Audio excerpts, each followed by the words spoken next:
بسم اللہ الرحمن الرحیم۔ آج پاکستان سے پیار کرنے والا ہر شخص فکر مند ہے، بلکہ جو ہماری صفوں کے منافق اور غدار ہیں وہ تو یہ پروپیگنڈا کر رہے ہیں کہ جیسے آئندہ کے بعد شاید اس ملک کا اب کوئی مستقبل باقی نہیں رہا۔ کوئی اس کو 1971 کے حالات سے تشبیہ دے رہا ہے، اور کسی کے مطابق نعوذ باللہ اب نظریہ پاکستان اور ریاست پاکستان ختم ہونے جا رہی ہے۔ پہلی بات یہ اللہ کے فضل اور کرم سے تسلی کر لیں کہ یہ پاک سرزمین کہیں بھی نہیں جا رہی۔ اس سے کہیں زیادہ مشکل وقت ہم نے پہلے بھی گزارے ہیں، اور اللہ نے اس پر سایہ خدائے ذوالجلال رکھا ہوا ہے۔ اس پاک سرزمین نے، اگر قائد اعظم کے الفاظ میں بات کریں کہ Pakistan is a fait accompli it can never be undone, یہ اللہ کے حکم سے اب ایک پتھر پر لکھی ہوئی تقدیر ہے، اور دنیا کی کوئی طاقت اب پاکستان کو ختم نہیں کر سکتی۔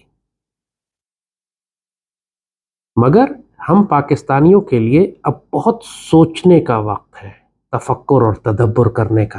پچھلے 11-12 مہینے، بلکہ ہم کہیں گے پچھلے 13-14-15 سال، جب سے یہ خاص طور پہ جمہوریت کا آغاز ہوا ہے 2007-8 کے بعد، ایک بے شرمی کی حد تک سیاسی بدتمیزی، بے حیائی، بے ہنگامہ آرائی، ایک فکری نظریاتی انارکی، صوبائیت، قومیت، لسانیت، ہر طرح سے کوشش یہ کی گئی کہ نظریہ پاکستان کی جڑ کاٹ دی جائے، اور جب نظریہ پاکستان کی جڑ کٹے گی تو پھر ظاہر ہے کہ ریاست پاکستان کا بقا بھی خطرے میں پڑ جائے گی، کیونکہ پاکستان پہلے نظریہ ہے، ریاست بعد میں ہے۔ مگر جیسے کہا کہ اللہ کے فضل سے لوگ اس پاکستان کو سمجھتے نہیں ہیں، وہ سمجھتے ہیں یہ بھی کوئی دنیا کے دوسرے ملکوں کی طرح ایک ملک ہے۔ نہیں، ایسی بات نہیں ہے۔ یہ پاکستان، یہ پرچم ستارہ و ہلال، یہ رہبر ترقی و کمال، یہ ترجمان ماضی شان حال جان استقبال، جس پر سایہ خدائے ذوالجلال ہے اور سیدی رسول اللہ کی نگاہ ہے، اس پاکستان کی سرزمین نے تو یہیں پر رہنا ہے ہمیشہ۔ ہماری جو حیرت انگیز مماثلت ہے مدینہ منورہ کی ریاست کے ساتھ، وہ اس قدر حوصلہ افزا ہے، اتنی امید دلاتی ہے پاکستان کو، جس طرح وہاں پہ ہجرت ہوئی، جیسے ہمارے پاس ہجرت ہوئی، جیسے اسی لیے کوئی وجہ ہے کہ ہم مدینہ ثانی ہیں، مشرقوں سے ہجرت کر کے یہاں پر آئے، اور وہ سارے ادوار سے ہم گزرے ہیں، جن ادوار سے، یا گزر رہے ہیں جن ادوار سے مدینہ اول کی ریاست گزری۔ جہاں تک پاکستان کا تعلق ہے، اس میں کوئی شبہ نہیں کہ یہ مدینہ ثانی ہے، لیکن جہاں تک پاکستانی قوم کا تعلق ہے، ہم لوگوں کی مماثلت موسیٰ علیہ السلام کی قوم بنی اسرائیل کے ساتھ ہے، اور یہ بات بہت سمجھنے کی ضرورت ہے، کیونکہ اس بات کو سمجھے بغیر آپ آنے والے مسائل کا حل نکال ہی نہیں سکیں گے۔ پہلے جو مرض آپ کو لاحق ہے، جو بیماری آپ کو لگی ہوئی ہے، اس کی تشخیص تو کر لیں۔ موسیٰ علیہ السلام، ان کی قوم کئی 100 سال تک فرعون کی غلام رہی تھی۔ اس غلامی نے ان کا پورا ڈی این اے تبدیل کر دیا تھا۔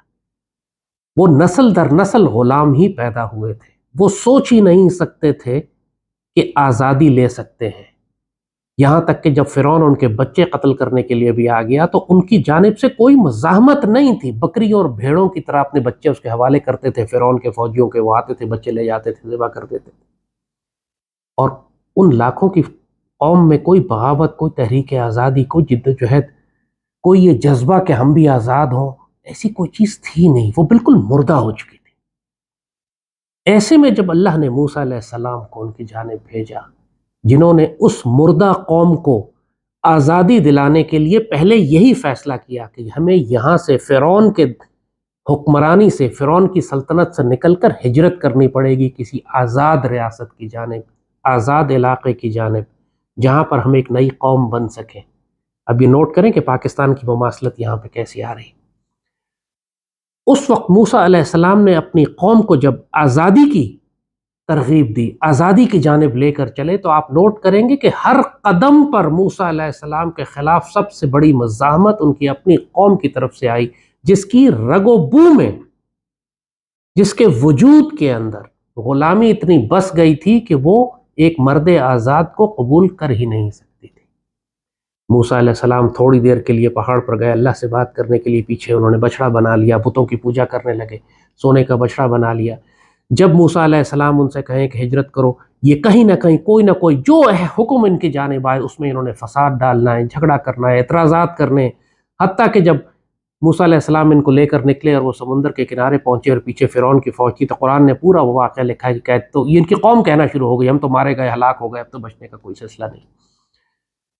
اور جب اللہ نے ان کو اتنے بڑے بڑے معجزے دکھا کر، اتنی بڑی بڑی اپنے کرم اور فضل کی، اللہ نے ان پر نشانیاں نہیں، من و سلوہ بھی ان کو عطا کیا، وہ ہر طرح کا اعتراض کرتے رہے جو اللہ نے کرم ان پر فرمایا، لیکن اللہ کا شکر ادا کرنے کے بجائے وہ ناشکرے ہی ہوتے چلے گئے، یہاں تک کہ جب ان کو اللہ تعالیٰ نے فرعون سے نجات دی اور وہ ایک آزاد علاقے میں پہنچے، وہاں پہ جب موسیٰ علیہ السلام نے کہا کہ ہم نے جس علاقے میں جانا ہے وہاں ایک ظالم قوم ہے، اس سے ہمیں جنگ کرنی پڑے گی، تو قوم کا جواب کیا تھا؟ قرآن نے لکھا ہے یہ کہ موسیٰ آپ اور آپ کا رب جا کے لڑ لیں، ہم میں ہمت نہیں ہے لڑنے کی، ہماری معیشت کمزور ہے، ہم میں طاقت نہیں ہے، ہمیں زندگی بہت پیاری ہے، ہمیں تو جان بچانی ہے، ہمیں تو لڑنے بڑھنے سے کوئی کام نہیں۔ اللہ کو اتنا جلال آیا ان کی اس بات پہ کہ 40 سال تک بنی اسرائیل کو اس ریگستان میں ذلیل و خوار ہونے کے لیے اللہ نے چھوڑ دیا، اور وہ پوری نسل جس نے موسیٰ علیہ السلام کو یہ جواب دیا تھا، جس پہ اللہ کو اتنا جلال آیا، وہ نسل ختم کر دی، اللہ نئی نسل پیدا کی،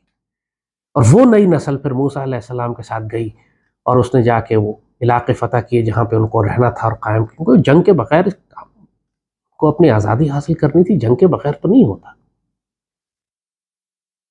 آپ نوٹ کریں کہ بالکل 100% یہی معاملہ پاکستانی قوم کے ساتھ ہے، صدیوں کی غلامی کے بعد کہ جب ایک مرد آزاد اللہ تعالیٰ نے قائد اعظم کی شکل میں، علامہ اقبال کی شکل میں ہمارے پاس بھیجے، تو یہ پوری قوم انہی کی مخالف ہو گئی۔ آپ دیکھیں مسلمانوں میں کتنا بڑا طبقہ تھا جو قائد اعظم کی اور پاکستان کی مخالفت کر رہا تھا،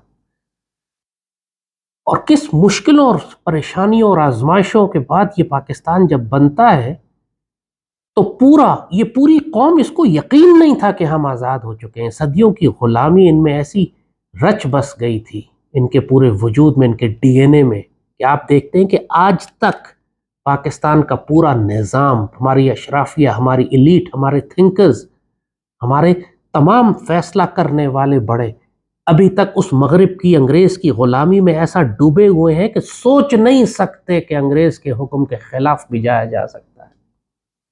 پاکستان کی پارلیمنٹ میں ہمارا اسپیکر تھا، ملکہ آئی تھی کوئی آج سے 20-25 سال پہلے، پاکستان کی پارلیمنٹ کو پورے کو بٹھا کر ایک آزاد اسلامی ایٹمی ریاست کا پارلیمنٹ کا اسپیکر پوری قوم کی طرف سے مخاطب کر کے ملکہ کو کہتا ہے، we are still your loyal subjects, ہم ابھی بھی آپ کے وفادار غلام ہیں۔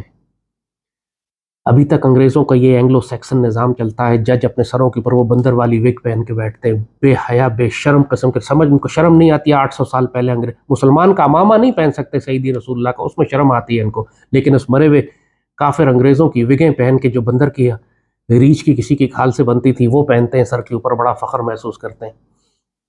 پورے ملک میں انگریزی بولی جاتی ہے، پورے ملک کا نظام اینگلو سیکسن ہے، یہی وکیل اپنے آپ کو بڑے فخر سے پریزنٹ کرتے ہیں۔ حقیقت یہ ہے کہ پورے ملک میں کفر کے نظام کو قائم رکھنے میں آپ کے وکیلوں اور ججوں کا سب سے بڑا کردار ہے، کیونکہ ظاہر ہے اگر شریعت نافذ ہو جائے تو سارے وکیل بے روزگار ہو جائیں گے، پھر سارے جج اس طرح کیسے فیصلے کریں گے؟ جو جج آج جوڈیشری کا حال جو آپ نے دیکھا ہوا ہے کہ پوری دنیا میں سب سے زیادہ بکاؤ مال جن کو پوری دنیا میں تانے دیے جا رہے ہیں کہ they are the bitches of the riches، یعنی یہ تو طوائفیں ہیں امیروں کی، استغفر اللہ، یہ تانا کوئی مسلمان عدلیہ کو دیا جا سکتا ہے؟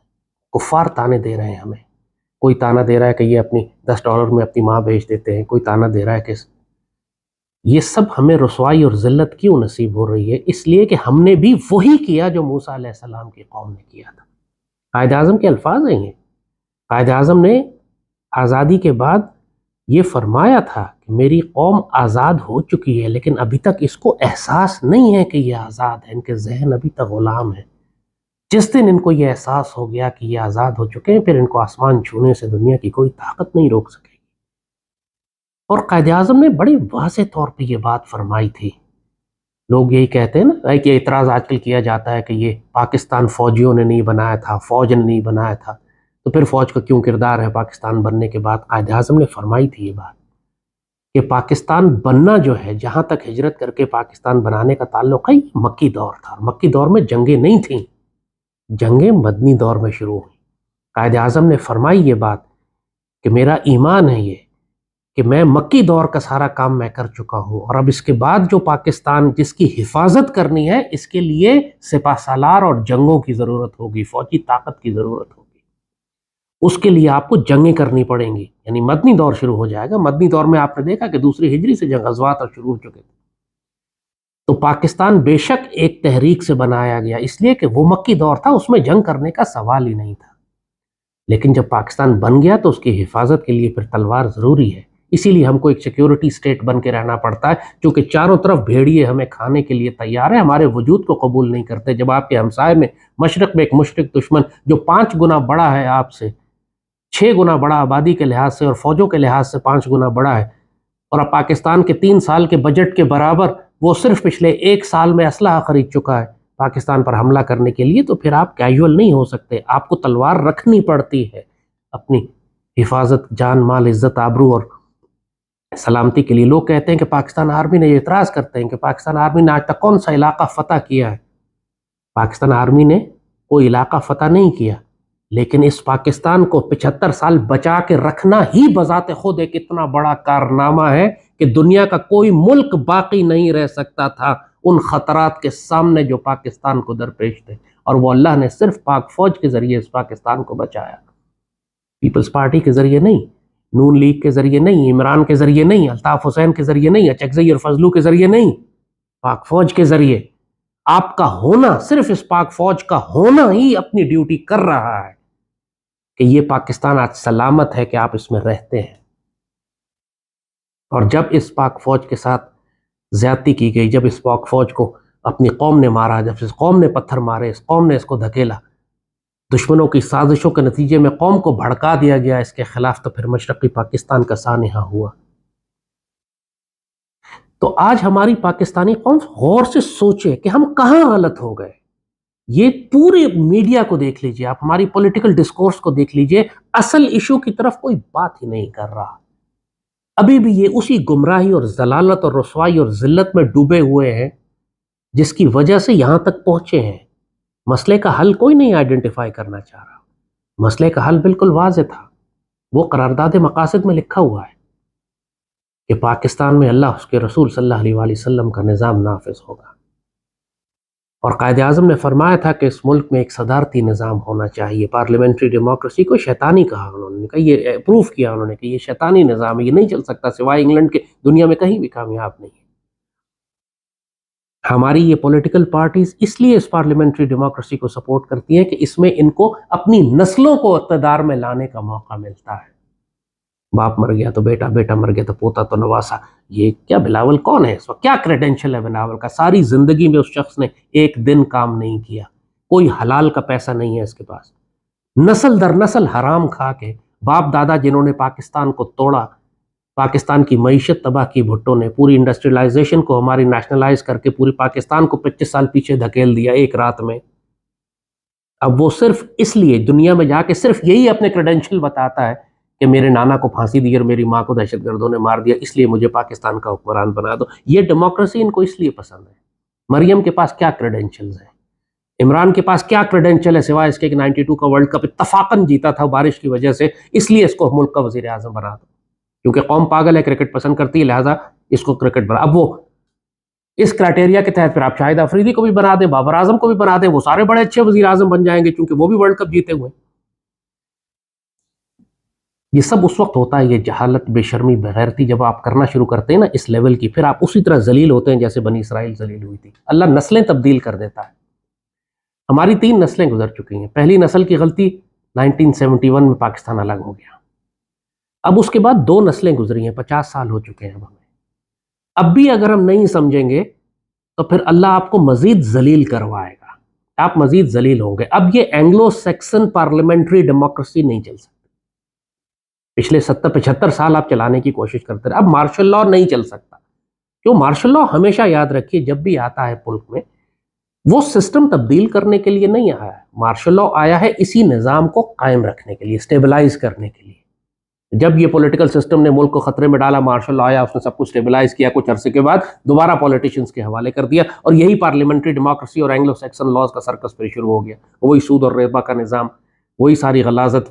کوئی ایک قانون پاکستان بننے کے بعد انہوں نے اسلامی قانون نافذ نہیں کیا ملک میں۔ 75 سال ہو چکے ہیں۔ اب سوچیں کہ اللہ سے کیے ہوئے کتنے بڑے بڑے وعدوں کی خلافی کرنے کے بعد اگر یہ قوم سمجھتی ہے کہ اللہ اس کو عزت دے گا، سود اور ربا میں تم اللہ اس کے رسول سے جنگ کرتے ہو، پارلیمنٹری ڈیموکریسی میں تم ناپاک اور پلیت ترین خائن لوگوں کو مسلط کرتے ہو اپنے سر پہ، تمہارے جج انگریزوں اور کفر کے نظام میں ظلم کرتے ہیں، اس کے بعد تم مسئلوں کا حل کدھر تلاش کر رہے ہو؟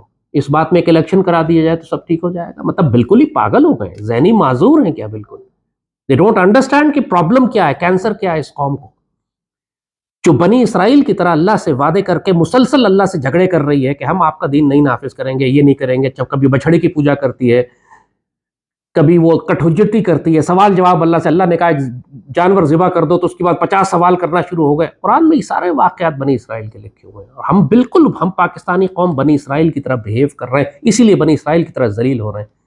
جب کہا جاتا ہے جہاد کرو مسلمانوں کے دفاع کے لیے، تو ہماری معیشت کمزور ہے، ہم کیسے جہاد کر لیں، کشمیر کو ہم کیسے آزاد کر رہے ہیں، 1 کروڑ مسلمانوں کو ذلیل ہونے دیں، 25 کروڑ مسلمان ہندوستان کے مرنے دیں، پاکستان فرسٹ۔ جب یہ ساری ذلیل باتیں کرو گے تو پھر ذلیل ہو رہے ہو، جس طرح آج اللہ نے بھوک اور خوف کا عذاب تم پر مسلط کیا ہے، تم کو آٹا بھی نہیں مل رہا، اور تم آپس میں خوریزی بھی کر رہے ہو، اور فرقہ فرقہ بھی ہو چکے، اور قومیت اور لسانیت میں بھی تقسیم، اور ملک کے ذلیل ترین لوگ تم پر مسلط ہیں، تم اس کو عذاب نہیں سمجھتے؟ تمہارے خیال میں ایک پارٹی ہو رہی ہے اللہ تعالیٰ کی نے، اور اس کے بعد تم کیا چاہتے ہو؟ اس ذلالت کے بعد تم کیا چاہتے ہو؟ اگر پھر بھی توبہ نہیں کرتے تو اللہ اس سے زیادہ ذلیل لوگ تم پر مسلط کرے گا۔ پہلے اس نے خوارج مسلط کیے تھے تم لوگوں پہ، اب اللہ پھر مودی مسلط کرے گا تمہارے اوپر، کیونکہ تم عزت کا راستہ نہیں اختیار کرنا چاہ رہے۔ تم کھل کے کیوں نہیں کہتے؟ قرآن کہتا ہے کہ جب مسکین، غریب، یتیم، بیوہ، مرد اور عورتیں پکار رہے ہیں کہ یا اللہ ہم ظلم ہو رہا ہے ہمارے اوپر، ہم کو اس ظالموں اور کافروں کی بستی سے نکالو، تو اے مسلمانوں تم ان کی مدد کیوں نہیں کرتے؟ فلسطین تو چلو دور ہے، تم کہتے ہو کشمیر تو ساتھ ہے یار، کشمیر کے مسلمان، ہندوستان کے مسلمان تو ہمسائے ہیں ہمارے، کیوں چھوڑا ہوا ہے ان کو تم نے؟ آواز تک نہیں اٹھاتے ان کے لیے۔ کوئی پاکستانی سیاستدان پاکستان کا اور امت مسلمہ کا نہیں سوچتا، اگر یہ کوئی سٹیٹمنٹ دیتے بھی ہیں تو صرف اس لیے کہ وہ ایک مارکیٹ میں ان چیز ہوتی ہے، بیان دینے سے ان کو ذرا لائکس اور ری ٹویٹس زیادہ مل جاتے ہیں، اس لیے نہیں کہ ان کا دل مسلمانوں کے ساتھ دھڑکتا ہے۔ اب بنی اسرائیل کی طرح جیسے کہا کہ آپ اس مقام پر آ چکی ہے پاکستانی قوم کہ اب اگر یہ توبہ نہیں کرے گی تو اللہ اس کو بنی اسرائیل میں جہاں 40 سال تک ذلیل و خوار کیا تھا ان کو، اللہ نے تب ایک نئی نسل بنی تھی۔ ہم 50 سال ہو چکے ہیں، ہمارے ذلیل و خوار ہو چکے ہیں ہم تسلی سے، اب وقت ہے توبہ کر لو۔ اب وقت ہے کہ پورا ملک یہ فیصلہ کرے کہ اب ہم اس غلیظ پارلیمنٹری ڈیموکریسی کو نہیں چلائیں گے، ہم اچھے لوگ لے کر آئیں گے، چاہے اس طریقہ کار امپورٹنٹ نہیں ہے۔ پاکستان بناتے وقت ہم نے 50 لاکھ شہید اس لیے نہیں دیے تھے کہ 4 وکیلوں کے لکھے ہوئے پروسیجر پر ہم چلیں گے ہمیشہ، جس کو آئین کہتے ہیں، جس کے اندر 50 ترمیم کر کے انہوں نے فیڈریشن کو کنفیڈریشن بنا دیا، جس پر کوئی اس وقت آج ملک میں عمل کر ہی نہیں رہا، اس لیے کہ وہ پریکٹیکل ہے ہی نہیں۔ ملک کو جو مسائل درپیش ہیں ان کا جواب اس آئین میں موجود ہی نہیں ہے، کیونکہ آئین میں لکھا ہی نہیں ہے جب جج بک جائیں تو ہم کیا کریں، جب باجوہ اور فیض جیسے سپہ سالار اور آرمی چیف ڈی جی آئی بک جائیں تو پھر ہم کیا کریں، عمران جیسا بے شرم وزیر اعظم بن جائے تب ہم کیا کریں، پارلیمنٹ جیسی بکی ہوئی مچھلی منڈی ہو جو دشمن کی طاقتوں سے وسائل لے کر پورے ملک کی جڑیں کاٹے تو پھر آئین کیا کرے؟ آئین میں تو ان مسئلوں کا حل نہیں ہے۔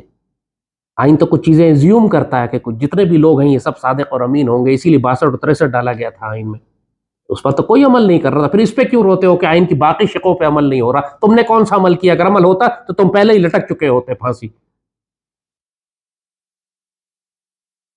تو اب پاکستانیوں کے پاس آپشن نہیں، بحث کرتے رہو، لڑتے رہو آپس میں، ڈس ایگری کرو مجھ سے کہ نہیں آپ بڑا ریڈیکل سولوشن دیتے ہیں، تو پریکٹیکل سولوشن تم دے دو نا۔ کون سا پریکٹیکل سولوشن ہے تمہارے پاس؟ اب کوئی سولوشن اور نہیں ہے۔ اب ملک کو سنبھالنا ہے، پھر ڈائریکٹلی براہ راست فوج ہی کو کرنا پڑے گا۔ سپریم کورٹ آپ نے دیکھا، ہائی کورٹ آپ نے دیکھ لیا، یہ صرف پولیٹیکل ججز ہیں، ان سے یہ تو پاکستان کی اور آنے والی نسلوں کی تقدیر ان کے حوالے نہیں کی جا سکتی۔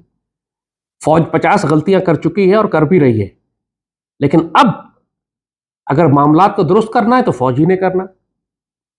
اب پورا سیاسی نظام منہدم ہو چکا ہے، اس غلاظت میں الیکشن کرائے جا سکتے نہیں؟ الیکشن کرا کے کیوں؟ اسی نظام کو دوبارہ چلانا ہے؟ کیوں؟ اللہ کی لعنت دوبارہ لینی؟ جیسے کہا کہ جو ذلتیں تمہیں نصیب ہو چکی ہیں اور جن عذاب میں تم مبتلا ہو، کیا تم اس سے سخت عذاب چاہتے ہو؟ جیسے اللہ نے فرعون کے اوپر ایک کے بعد ایک کے بعد ایک کے بعد ایک کے بعد عذاب بھیجے کہ کہیں وہ شاید توبہ کر لے، اور جب توبہ نہیں کی تو پھر آخر میں غرق ہی کیا اس کو۔ کیا تم یہ چاہتے ہو کہ اللہ تمہارے ساتھ یہ سلوک کرے؟ یہ پاکستان مدینہ ثانی سلامت رہے گا، فکر نہ کرو۔ تم لوگ ہو جو غائب ہو جاؤ گے، دفع کر دی جاؤ گے، تمہاری نسلیں تباہ کر دی جائیں گی، نئی نسلیں پیدا کر دی جائیں گی۔ اللہ نئے لوگوں کو لے آئے گا جو اپنا کام کرے گا۔ کام تو اللہ نے اس پاکستان سے لینا ہے، کسی مقصد کے لیے بنایا ہے۔ 50 لاکھ شہداء کو ضائع نہیں کرتا۔ غزوہ ہند یہیں سے ہونا ہے، لیا جائے گا تجھ سے کام دنیا کی امامت کا، یہیں سے ہونا ہے۔ ایک ہوں گے مسلم حرم کی پاسبانی کے لیے، یہیں سے ہونا ہے۔ جو کہہ دیا گیا ہے وہ ہونا ہے، جو بشارتیں دے دی گئی ہیں وہ ہونا ہے۔ سوال صرف اب یہ ہے کہ کون خوش نصیب ہوں گے جو اس نصیب کا حصہ ہوں گے۔ اور یہ جو ناپاک اور پلیت نظام اس وقت تمہارا کھڑا ہے، اس میں سے اس کا کوئی حصہ نہیں ہے۔ یہ سارا نظام ویسے ہی منہدم ہونے والا ہے۔ بھارت کے ساتھ ایک بہت بڑی فیصلہ کن جنگ ہماری آنے والی ہے۔ مجھ پر اعتراض کرتے رہتے ہیں کہ آپ ہر وقت جنگ کرتے رہتے ہیں۔ میں اپنی دلی خواہشات تو نہیں بتا رہا تمہیں، میں تو دشمن کی سازشیں اور اس کی تیاریاں اور اس کی تمام نیت اور اس کے تمام اسباب دیکھ کر بتا رہا ہوں کہ دشمن جو کچھ کر رہا ہے۔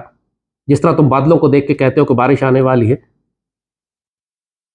یہ سارے جنگ کے بادل نظر آ رہے ہیں۔ اگر تمہیں نظر نہیں آ رہے تو تم اندھے گونگے اور بہرے ہو۔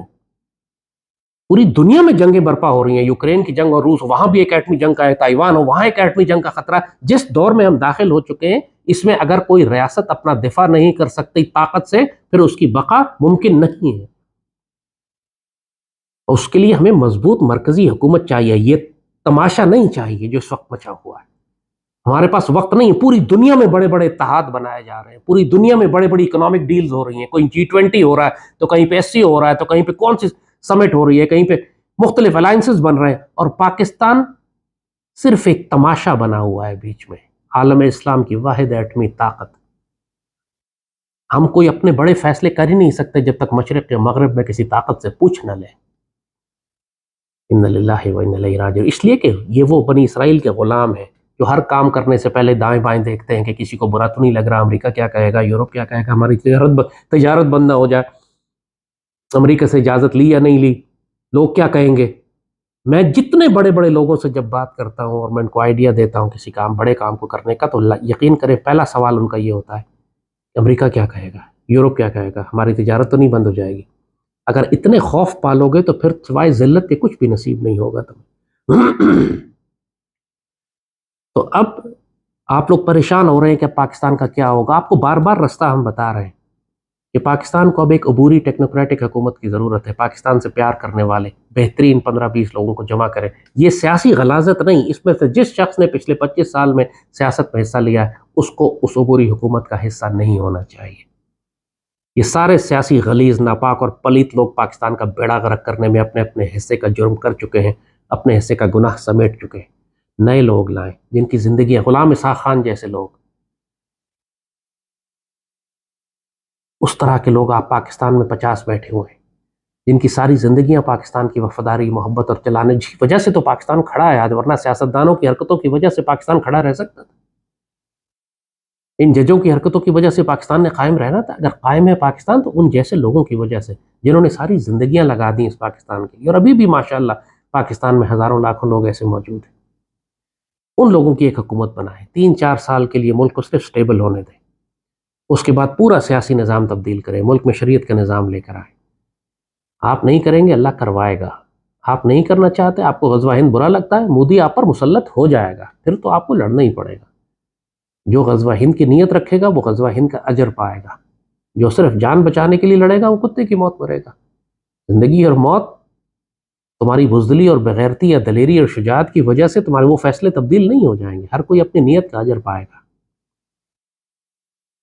تو آپ کو جو وعدے آپ نے اللہ سے کیے تھے اس پاکستان کے لیے، اور وہ سب ہمارے بڑے بزرگوں نے، قائد اعظم نے، لیاقت علی خان نے، سردار عبدالرب نشتر نے، نواب بہادر یار جنگ نے، یہ سب کچھ ڈاکومنٹڈ ہے، لکھا ہوا ہے، اس پہ کوئی ڈاؤٹ نہیں ہے، ہمارے آئین کا حصہ ہے، قرارداد مقاصد سب کے سامنے ہے۔ کوئی شیر دلیر اللہ کا بندہ مرد آزاد چاہیے جو آ کر ان چیزوں کو نافذ کرنا شروع کر دے، جو ہمارے جس وعدے پر ہم نے اس پاک سرزمین کو بنایا تھا۔ یہ ڈیموکریسی، یہ اینگلو سیکسن لا، یہ پارلیمنٹری ناپاکی اور غلاظت، اس کو بند کر دیں، ورنہ یہ کرتے رہیں آپ، مرضی ہے آپ کی. جیسے کہا ایک عذاب کے بعد دوسرا عذاب اور تیسرا عذاب، اور ہر آنے والا عذاب پچھلے عذاب سے زیادہ سخت ہوگا. اور اب جو آخری عذاب آپ کے اوپر آنے والا ہے وہ مودی کا عذاب ہے. اس سے پہلے جہنم کے کتوں خوارج کا عذاب بھی آپ چک چکے ہیں، اب مودی کا عذاب آئے گا.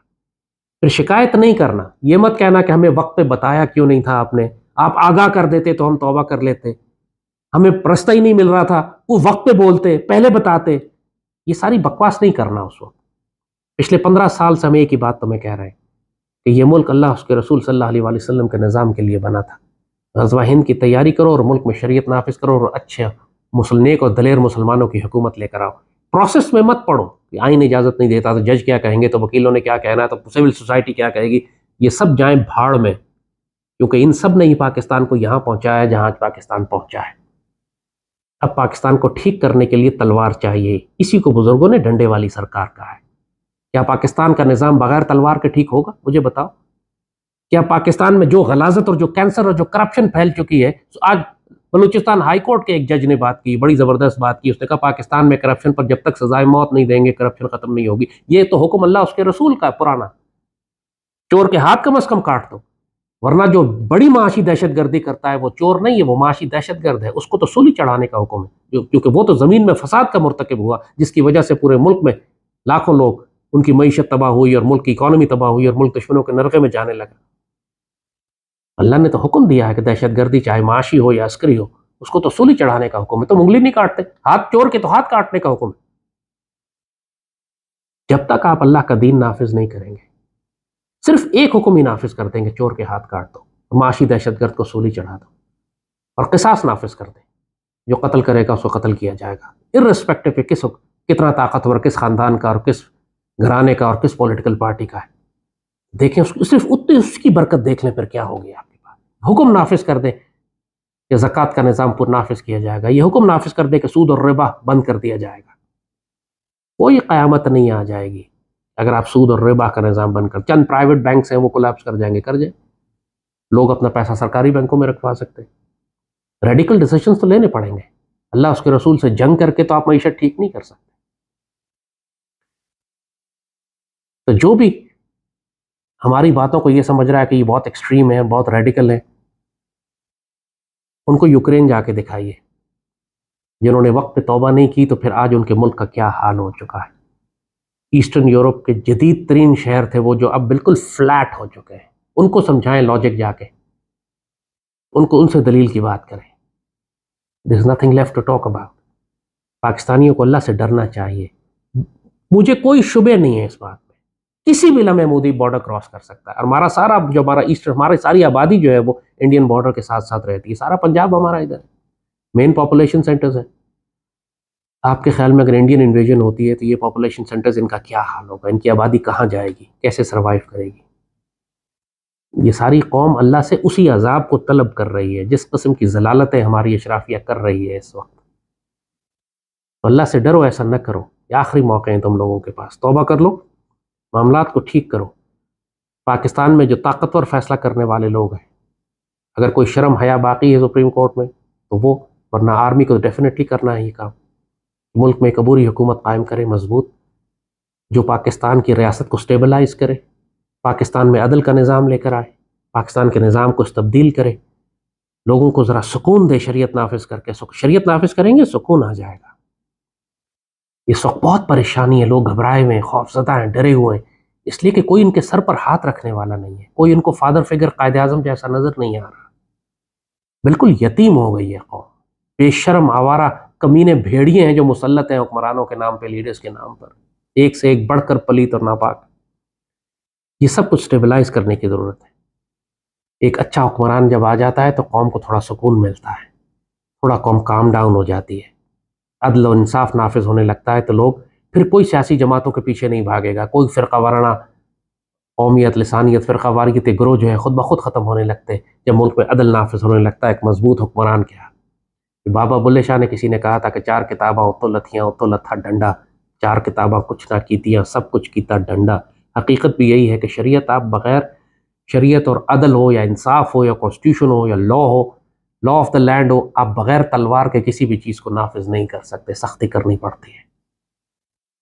سختی میں ظلم نہ ہو، عدل ہو. جب تک عدل ہے چیزیں ٹھیک رہتی ہیں، مگر تلوار ضروری ہے. پاکستانی قوم اب توبہ کر لے، اپنے آپ کو درست کرو، معاملات کو، وقت نہیں ہے تمہارے پاس. ایک دفعہ اگر مودی داخل ہو گیا پھر یہ نظام خود ہی بھگ سے اڑ جائے گا، پھر کچھ بھی نہیں بچے گا. پھر اس بڑی جنگ کے بعد اس غبار میں سے، اس دھوئیں میں سے جو لوگ باقی رہ جائیں گے، جو کھڑے رہ جائیں گے پاکستان کے دفاع میں، پھر وہ فیصلے کریں گے جو انہوں نے فیصلے کرنا ہے. ابھی جو صاحب اقتدار لوگ ہیں ان کے پاس یہ آخری چانس ہے، کیونکہ سب کچھ کولیپس ہونے والا ہے. یہ پولیٹیکل سسٹم، اکنامک سسٹم صرف پاکستان میں نہیں، گلوبلی کولیپس ہو رہا ہے. لیکن پاکستان پر امپیکٹ اس کا آئے گا بہت زیادہ. ہمارا اپنا نظام، یہ پولیٹیکل سسٹم، یہ ڈیموکریسی، یہ الیکشن اب ملک کو آگے نہیں چلا سکتے. It's time you stop. بنو اسرائیل کی طرح بار بار ضد نہیں کرو، بغاوت مت کرو، رک جاؤ، توبہ کرو. اللہ نے تمہیں مدینہ ثانی دے دیا ہے. یہ نہ کہو موسیٰ علیہ السلام کو کہ آپ اور آپ کے اللہ رب جا کے لڑ لیں، ہم میں ہمت نہیں ہے، ہم تو ماننے والے نہیں ہیں. یہ نہ کرو بار بار کہ سنہرے بچھڑے بنا کر پوجا شروع کر دو، کبھی جمہوریت کی بت کی پوجا، کبھی ڈیموکریسی کی پوجا، کبھی پیپلز پارٹی کی پوجا، کبھی پی ایم ایل این کی پوجا، کبھی پی ٹی آئی کی پوجا. یہ نئے نئے بت جو تم روز بناتے ہو، سنہرے بچھڑے، بس کرو ان کو. یہ سب وہ بت ہیں جو تم اللہ اس کے رسول کے مقابلے پہ بنا کر پوجنا شروع کرتے ہو اور مشرک ہو جاتے ہو، اسی لیے ذلیل ہو رہے ہو. اللہ پاکستان کا حامی و ناصر ہو. جو پاکستان سے پیار کرنے والے ہیں ان کے لیے ہمارا میسج بڑا کلیئر ہے. جو اختیار اور طاقت اللہ نے آپ کو دی ہے، پاکستان کی حفاظت میں خرچ کریں، ان ناپاک اور پلیت لوگوں کو راضی کرنے میں نہیں.